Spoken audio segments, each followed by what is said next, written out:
So now let's discuss, we've discussed what the goals are. How does it actually work? In its simplest form, it views every connection and endpoint, I don't like as a threat so much as a point of analysis. Every connection has to be looked at. So we monitor, capture, and review all our network traffic. We limit access and permissions. How do we limit it? Remember in second grade when they were teaching you how to write a story, and they said the 5 W's in H: who, what, where, why, when, and how. Yeah, so the Kipler method. Yeah, who should be accessing a resource? What application is being used to access that resource? When is it being accessed? Where is the packet destination? In other words, who's it going to? Why is this packet trying to access this resource within the protect surface? And how is the packet accessing the protect surface with the application? And the way this is worded, it says packet, so it's really kind of a network focus, but really this is more of an application level thing. Right. What connection, who is it, the where, why, and how. And there can be several whats. I would want to know, and several who's as well.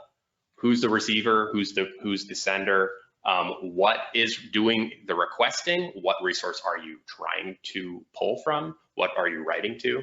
So there's plenty of things in these 6. So here are the 6 core values of Zero Trust, and we will get back to this.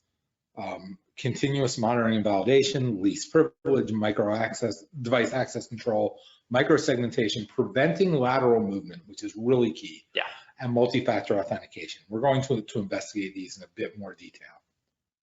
So access rules are as granular as possible, and this diagram is correct, but it is the simplest version. So the implicit trust zone in this diagram is, think like on the scale of nanometers. It's tiny.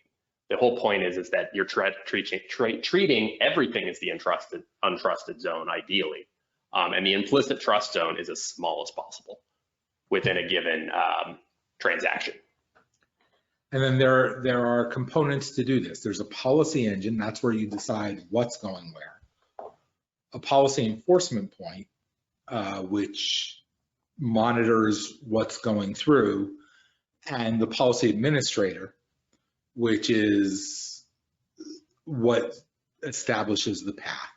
We'll get through to this too.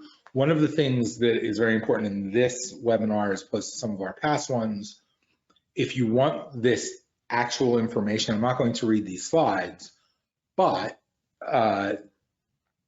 please feel free to download the presentation for this sort of information.